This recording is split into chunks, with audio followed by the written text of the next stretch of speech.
ఆయన అగ్ర నటుడే కాదు, మానవత్వానికి మరో పేరుగా నిలిచిన మెగాస్టార్ చిరంజీవి గారికి ఎన్టీఆర్ నేషనల్ అవార్డు అందజేయడం ఈ వేదికకే గర్వకారణం. We request our dear megastar Chiranjeevi గారు ఆన్ స్టేజ్.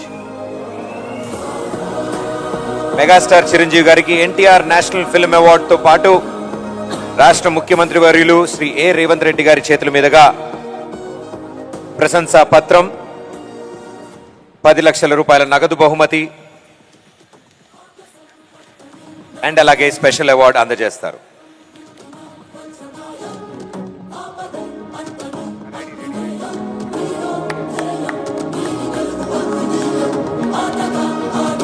ఎంతో మందికి ఇన్స్పిరేషన్ అండ్ ఎప్పటికీ inspiration our very own megastar Chiranjeevi గారు. Congratulations sir.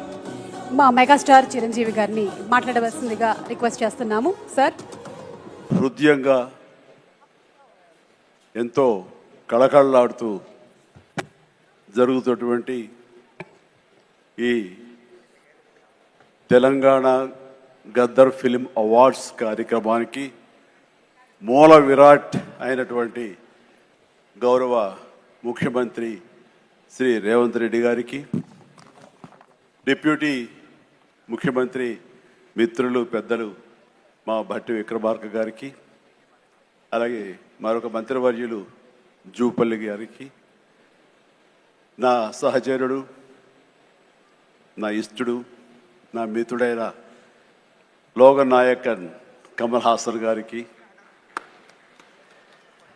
మరో సోదరుడు నాగార్జున గారికి, అలాగే మరొక నాగేశ్వర గారి అవార్డు అందుకోబోతున్న జయసుధ గారికి, and best actor సంపాదించేటువంటి Naga Chaitanya, అలాగే బెస్ట్ యాక్ట్రెస్ రష్మిక మందన, ఇతర అవార్డు గ్రహీతలందరికీ స్వాగతం పలుకుతున్నాను, అభినందనలు తెలుపుకుంటున్నాను.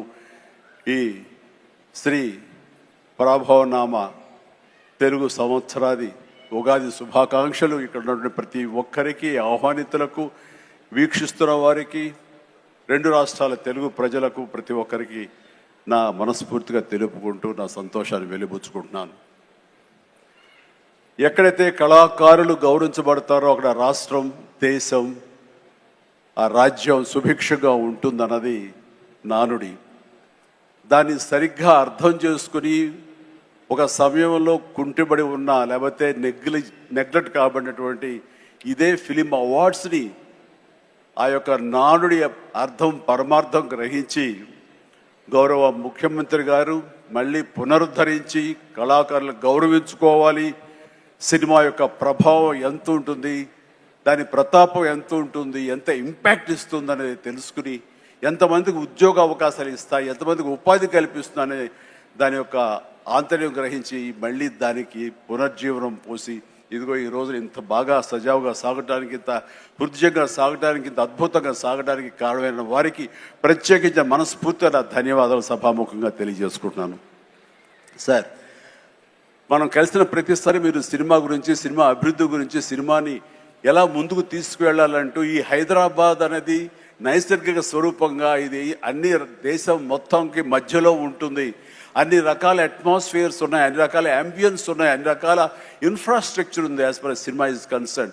కాబట్టి ఇక్కడ ఒక తెలుగు సినిమా కాదు, లేదా దక్షిణ భారత సినిమా కాదు, భారతదేశ సినిమా అని ఇక్కడ కేంద్రంగా ఉంచడం, భవిష్యత్తులో ప్రపంచ దేశ సినిమాలను కూడా ఇక్కడ ఆహ్వానించేలాగా మనం అన్ని అభివృద్ధి చేయాలి, దానికి అవసరట్లుగా మేమందరం సమాయుత్తం అయ్యామంటూ దానికి ప్రత్యేకించి ఈ కార్యక్రమాన్ని, ఈ యొక్క దీన్ని బృహత్ కార్యాన్ని భట్టి గారికి అప్పచెప్పారు. వీరందరూ కలిపి ఈ మధ్యకాలంలో గ్లోబల్ సమ్మిట్ జరిగినప్పుడు అందులో కూడా అంతర్భాగంగా ప్రత్యేకించి సినిమాకి వారు అవకాశం కల్పించి, వారిని ఆహ్వానించి, మంచి చెడ్డల గురించి తర్కించి, చర్చించి, దానికి కావలసినటువంటి సదుపాయాలు మీరు ముందుకు రండి, ప్రభుత్వం మీ అండదండలు అందిస్తుంది, ఇది ఈ రోజున పెద్ద ఎత్తున మనం సినిమాకి పెద్దపీట వేయాలి అంటూ వారు ప్రత్యేకించి సినిమాకి ఇస్తున్న ప్రాముఖ్యతకి మనందరం నిజంగా ఆయనకి ఎంతో రుణపడి ఉన్నాము. ఎందుకంటే దీని యొక్క ఆంతర్యం, దీని యొక్క విలువ గ్రహించారు కాబట్టి కేంద్ర ప్రభుత్వం కూడా వేవ్స్ అని మన సాఫ్ట్ పవర్ని ప్రపంచ దేశాలకి తెలియజెప్పాలంటూ మన కల్చర్ కానివ్వండి, మన హెరిటేజ్ కానివ్వండి, మన సినిమా కానివ్వండి, మన క్రీడ కానివ్వండి, మన గ్రామీణకు సంబంధించినటువంటి ఆ వాతావరణం కానివ్వండి, మన ఆహారపు అలవాట్లు కానివ్వండి, ఇవన్నీ కూడా ప్రపంచ దేశాలకి తెలియజేస్తే కనుక దాని ఇంపాక్ట్ అంతా ఇంత ఉండదు. వాళ్ళని ఆకర్షించుకోగలిగితే కనుక ఆ రిజల్ట్ వేరు. అందుకనే కేంద్ర ప్రభుత్వం కూడా ఈ సాఫ్ట్ పవర్ యొక్క ఇంపాక్ట్ గ్రహించి దీన్ని వేవ్స్ అని మధ్యకాలంలో నన్ను కూడా అందులో భాగస్వామ్యం చేస్తారు. కమల్ హాసన్ గారి వీళ్ళందరినీ కూడా దాన్ని చూశారు. ఎందుకంటే వాళ్ళందరూ దాన్ని చవి చూశారు. కే పాప్ అని ఒక కొరియాకు సంబంధించి, దక్షిణ కొరియాకు సంబంధించినటువంటి ఒక కే పాప్ కానీ, కే సినిమా కానీ, అలాగే జపాన్కి సంబంధించిన యానిమే కానీ, ఇవన్నీ కూడా వాళ్ళ యొక్క కంట్రీ ఎకానమీని ఇంపాక్ట్ చేసి దానికి ఎంతో తోడ్పాటు అందించింది. వాళ్ళ జీడిపి పెరిగింది. కాబట్టి ఇది చాలా తేలిగ్గా సినిమా కదా, ఏముందిలే ఇందులో అనేలాగా తేలిగ్గా తీసుకోకుండా దీని యొక్క ప్రభావంతో మన రాష్ట్ర ఎకానమీ కూడా పెంచుకోవచ్చు.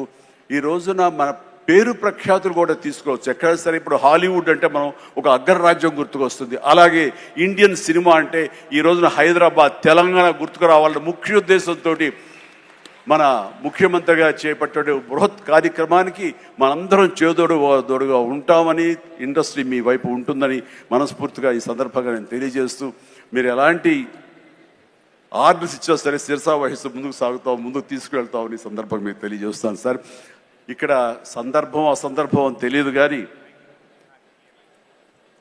మన పక్క రాష్ట్రం అయినటువంటి మనో తెలుగు రాష్ట్రం ఈ కళాకారుల పట్ల, ఈ సినిమాల పట్ల వాళ్ళని ఉత్సాహపరిచే దాని విధానంలో కొంచెం వెనకంజ వేస్తే ఉందనుకుంటున్నాను. కాబట్టి సినిమా వాళ్ళకి అతి దగ్గరగా ఉన్నటువంటి ముఖ్యమంత్రి గారు నారా చంద్రబాబు నాయుడు గారు, ఆయన కూడా దీన్ని ఇన్స్పిరేషన్గా తీసుకుని మరింత ప్రోత్సహిస్తే కనుక మీరు ఇచ్చే ఉత్సాహంతో ఎంతోమంది యంగ్స్టర్స్ ఈ రోజున మరిన్ని సినిమాలు చేస్తారు. ఆ సినిమా రెవెన్యూ కూడా మనకి కంట్రిబ్యూట్ అవుతుంది మన స్టేట్ ఎకానమీకి. అది కూడా ఒక ఆలోచన పెట్టవలసిందిగా వినమ్రంగా ఈ వేదిక ఇచ్చే వారికి నేను విన్నవించుకుంటున్నాను. అలాగే మన ఈ కార్యక్రమం, ఈ అవార్డులను చూస్తుంటే కనుక ఇది సీనియర్స్కి గౌరవాన్ని ఇచ్చే విధంగాను, అలాగే యంగ్స్టర్స్ని ఉత్సాహపరిచే విధంగాను చాలా చక్కగా ఈ అవార్డు ఎంపిక జరిగింది. దాని కానీ ప్రత్యేకించి మన జ్యూరీ కమిటీకి కానీ, ఈ అవార్డుల కమిటీ సభ్యులకి ప్రతి ఒక్కరికి నా హృదయపూర్వక అభినందనలు తెలియజేస్తున్నాను. మరొకసారి ప్రతి ఒక్కరికి నా ధన్యవాదాలు తెలియజేసుకుంటూ ఉగాది శుభాకాంక్షలు తెలియజేస్తాను. ధన్యవాదాలు. Thank you so much sir. Thank you so much megastar Chiranjeevi గారు, మీకు శుభాకాంక్షలు తెలియజెప్తూ ఉన్నాము. అలాగే thank you so much sir. Thank you. You are an inspiration, a true motivation. Thank you.